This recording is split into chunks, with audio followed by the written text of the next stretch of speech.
Assalamualaikum warahmatullahi wabarakatuh. Hamdan syukran lillah, salatan wa salaman ala rasulillah. Rabbi shrah li sadri wa yassir li amri wahlul 'uqdatam min lisani yafqahu qawli, amma ba'd. Ikhwani fillah rahimakumullah. Bersyukur kita kepada Allah Subhanahu wa taala karena pada kesempatan yang mulia ini, di bulan puasa yang penuh berkah ini, Allah masih memperkenankan kita untuk kembali bertemu di dalam bedah Buletin Kafah edisi nomor 191,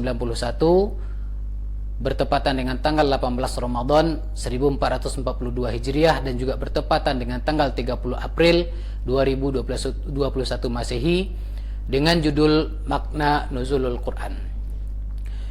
Ikhwani fillah rahimakumullah, setiap Ramadan kaum muslimin biasanya menyelenggarakan peringatan Nuzulul Quran. Tentu karena Al-Quran Allah Subhanahu wa ta'ala turunkan di dalam bulan Ramadan, sebagaimana firman Allah Subhanahu wa ta'ala dalam Quran surah Al-Baqarah ayat 185. Ikhwani fillah rahimakumullah, bukan hanya turun pada bulan Ramadan saja yang istimewa. Al-Quran pun turun pada malam yang sangat istimewa, yaitu malam Lailatul Qadar, sebagaimana firman Allah Subhanahu wa ta'ala di dalam Al-Quran surah Al-Qadar ayat 1-3 yang berbunyi, a'udzubillahi minasyaitonirrajim, bismillahirrahmanirrahim, inna anzalnahu fi lailatul qadr wa ma adraka ma lailatul qadr, lailatul qadri khairum min alfi syahr. Sungguh telah kami turunkan di dalam malam Lailatul Qadar, ya, Al-Quran, wa ma adraka ma lailatul qadr, ya, dan apakah malam Lailatul Qadar tersebut? Lailatul qadri khairum min alfi syahr, bahwasanya Lailatul Qadar tersebut adalah malam yang lebih baik daripada 1000 bulan. Ikhwani fillah rahimakumullah, namun demikian terkait ayat di atas, pada umumnya kaum muslimin masih fokus kepada keutamaan Lailatul Qadar. Sangat sedikit yang fokus kepada kedahsyatan peristiwa nuzulul Quran. Mengapa nuzulul Quran dikatakan peristiwa yang sangat dahsyat? Nah, secara tidak langsung, ya, bisa beberapa hal yang bisa kita pahami dari ayat lain, yakni firman Allah Subhanahu wa ta'ala dalam Quran surah Al-Hasyr ayat 21 sebagaimana berikut ini.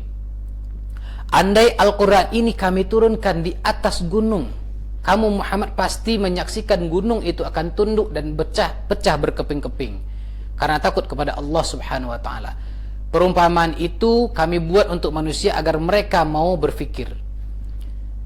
Ikhwani fillah rahimakumullah, saat menafsirkan ayat ini, Imam At-Tabari menyatakan Allah yang Maha Agung berfirman, andai kami menurunkan Al-Quran kepada sebuah gunung, sementara gunung itu berupa sekumpulan bebatuan, pasti engkau akan melihat, wahai Muhammad, gunung itu akan sangat takut kepada Allah Subhanahu wa ta'ala. Allah mengatakan gunung itu tunduk dan terpecah belah begitu takutnya kepada Allah, meskipun gunung itu terbuat dari bebatuan yang sangat keras. Tidak lain karena gunung tersebut sangat khawatir tidak sanggup menunaikan hak-hak Allah Subhanahu wa ta'ala yang diwajibkan atas dirinya, yakni mengagungkan Al-Quran. At-Tabari Jami' al-Bayan fi Ta'wil Al-Quran.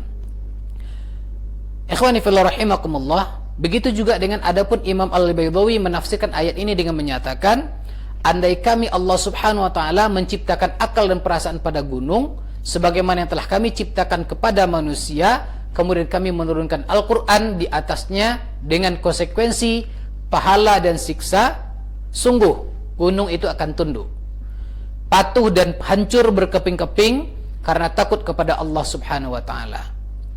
Ayat ini merupakan gambaran betapa besarnya kehebatan dan pengaruh Al-Quran. Al-Baydawi, Anwar At-Tanzil wa Asrar At-Ta'wil.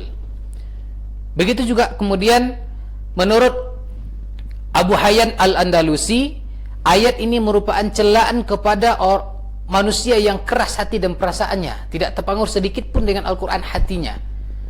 Padahal jika gunung yang tegak dan kokoh saja pasti tunduk dan patuh pada Al-Quran, sejatinya manusia lebih layak lagi untuk tunduk dan patuh pada Al-Quran.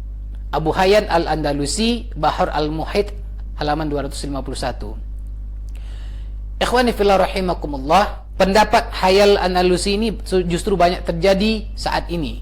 Banyak manusia yang tidak tunduk dan patuh kepada Al-Quran. banyak manusia yang tidak bergetar hatinya saat dibacakan Al-Quran. Boleh jadi hal itu karena banyak hati manusia yang sudah mengeras, bahkan lebih keras dari batu, tak sedikit pun terpengaruh dengan bacaan Al-Quran, apalagi tergerak hatinya untuk mengamalkan Al-Quran, mengamalkan isi-isi dan hukum-hukum yang terkandung di dalam Al-Quran. Padahal ikhwani fillah rahimakumullah, setiap tahun kita memperingati nuzulul Quran. Bahkan bisa jadi setiap hari mungkin kita membaca Al-Quran, namun hati kita banyak yang tidak tergerak untuk itu. Ikhwani fillah rahimakumullah, jika demikian keadaannya, Allah subhanahu wa ta'ala sudah sungguh mengingatkan kepada kita di dalam Quran surah Muhammad ayat 24. A'udzu billahi minasyaitonir rajim. Afala yatadabbaruna al-Qur'an am ala qulubin aqfaluha. Afala yatadabbaruna al-Qur'an, tidakkah mereka memperhatikan Al-Quran? Am ala qulubin aqfaluha, ataukah hati mereka telah terkunci? Kata Allah subhanahu wa ta'ala. Ikhwani fillah rahimakumullah, maknanya sebagaimana kata Imam As-Samarqandi, apakah mereka tidak mendengarkan Al-Quran, tidak mengambil pelajaran dari Al-Quran, dan tidak memikirkan apa yang telah Allah subhanahu wa ta'ala turunkan dalam Al-Quran, berupa janji dan ancamannya, serta banyak keajaiban di dalamnya, sehingga dengan itu mereka paham bahwa Al-Quran benar-benar dari Allah, atau kalbu-kalbu mereka telah tertutup. Imam As-Samarqandi dalam kitab Bahar Al-Ulum halaman 156. Ikhwani fillah rahimakumullah, Al-Quran menjanjikan keberkahan kepada siapa saja. Al-Quran sejatinya Allah subhanahu wa ta'ala turunkan agar menjadi rahmat bagi manusia, sebagaimana dalam firman Allah subhanahu wa ta'ala dalam Quran surah Al-Fussilat ayat 2-3. Rahmat yang terkandung di dalam Al-Quran itu akan terwujud jika tentu saja jika seruan-seruannya dipenuhi oleh umat manusia. Sebagai rahmat, Al-Quran benar-benar menjanjikan keberkahan bagi manusia. Tentu saat Al-Quran secara nyata diterapkan di tengah-tengah kehidupan mereka. Allah subhanahu wa ta'ala berfirman dalam Quran surah Al-An'am ayat 155. A'udzu billahi minasyaitonir rajim. Wa hadza kitabun anzalnahu mubarakun fattabi'uhu wattaqu la'allakum turhamun. Wa hadza kitabun anzalnahu mubarakun. Adapun Al-Qur'an atau kitab ini kami turunkan mubarakun, yang diberkati. Fattabi'uhu, maka ikutilah dia, maka ikutilah Al-Qur'an itu. Wattaqu, dan bertakwalah kalian, la'allakum turhamun, agar mudah-mudahan kalian diberikan rahmat. Quran surah Al-An'am ayat 155. Ikhwani fillah rahimakumullah, Imam Al-Alusi menjelaskan bahwa Al-Quran disifati dengan mubarak, yang diberkati, karena mengandung banyak makna kebaikan di dalamnya untuk kepentingan agama maupun dunia. Adapun frasa fattabi'uhu, makna aja adalah fa'malu bima fihi, karena itu amalkanlah semua hal yang terkandung di dalam Al-Quran. Al-Alusi Ruh Al-Ma'ani halaman 77. Ikhwani fillah rahimakumullah, Al-Quran juga tidak hanya menjanjikan kepada kita keberkahan, namun juga Al-Quran merupakan aspek ruhiyah dan sia-sia Al-Quran. Seruan-seruan Al-Quran setidaknya memiliki dua aspek, yakni yang pertama aspek spiritual, yakni aspek ruhiyah, yang kedua aspek politik atau aspek sia-sia. Aspek ruhiyah mencakup bagaimana hubungan manusia dengan Allah subhanahu wa ta'ala sebagai sang penciptanya, seperti puasa, salat, zakat, naik haji, dan lain-lain. Adapun aspek sia-sia atau aspek politik itu mencakup hubungan manusia dengan manusia yang lain, kemudian mencakup pengaturan hubungan sesama manusia, dan menyangkut urusan publik yang dijalankan oleh negara dan dikontrol pelaksanaannya oleh umat. Sebab politik di dalam Islam pada hakikatnya adalah pengaturan urusan umat, baik di dalam maupun di luar negeri, sesuai dengan perintah dan petunjuk dan hukum-hukum yang tertuang di dalam Al-Quranul Karim.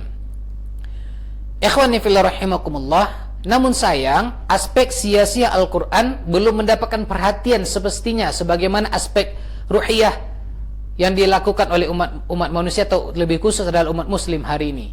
Oleh sebab itu, pantas kerahmatan dan keberkahan Al-Quran masih sangat jauh dari kehidupan manusia saat ini. Di antara ayat Al-Quran yang sifatnya politis itu misalnya, pertama ayat-ayat tentang kewajiban menerapkan hukum Islam dalam aspek publik. Allah subhanahu wa ta'ala misalnya berfirman, A'udzu billahi minasyaitonir rajim. Bismillahirrahmanirrahim. Fala wa rabbika la yu'minuna hatta yuhakkimuka fima shajara bainahum. Thumma yajidu fi anfusihim harajan mimma qadaita wa yusallimu taslima.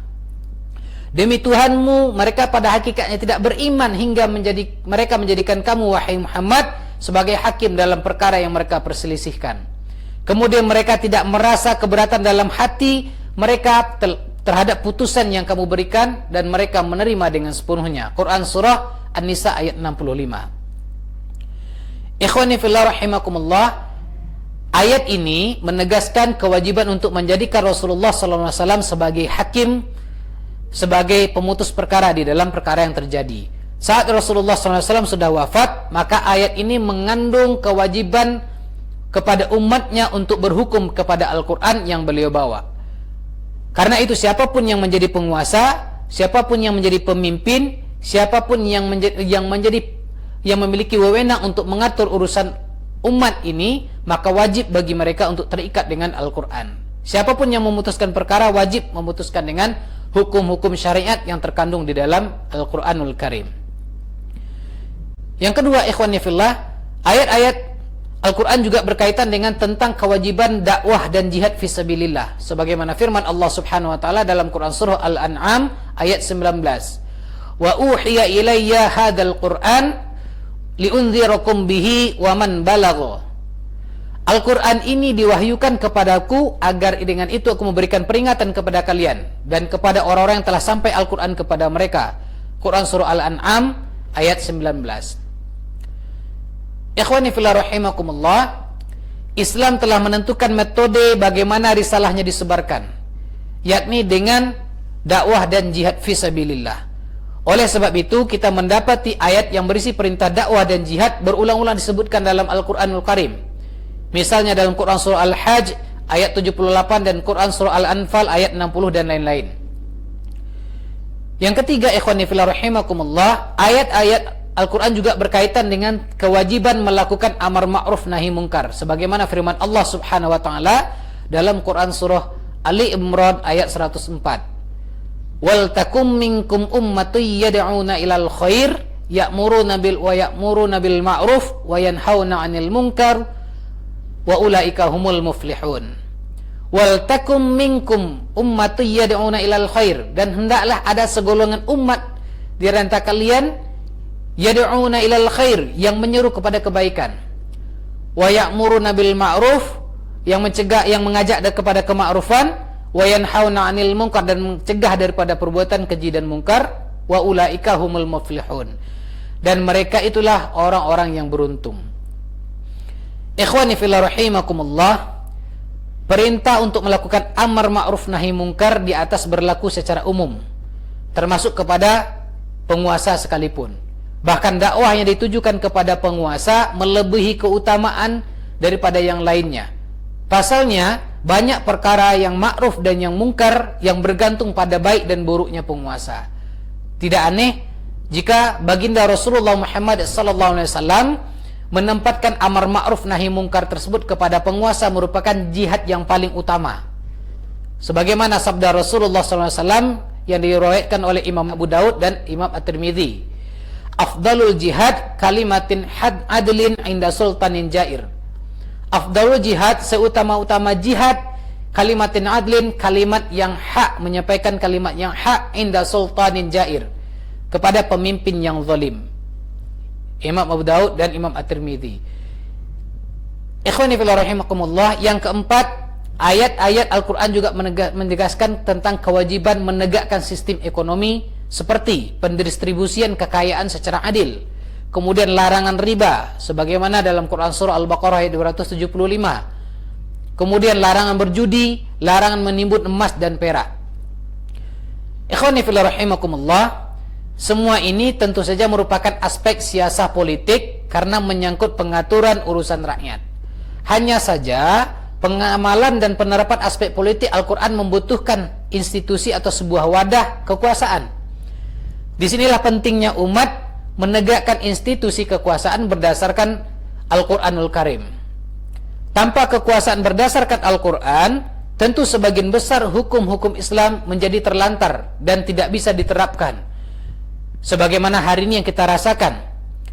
Dan ini tentu saja bertentangan dengan makna nuzulul Quran yang sesungguhnya, yakni bagaimana kemudian kita bisa menjadikan Al-Quran sebagai pedoman dalam menjalani kehidupan kita, baik dalam ranah individu, masyarakat, berbangsa dan bernegara, sehingga kemudian keberkahan dan rahmatnya Al-Quran itu bisa kita rasakan di dalam menjalani kehidupan kita sehari-hari.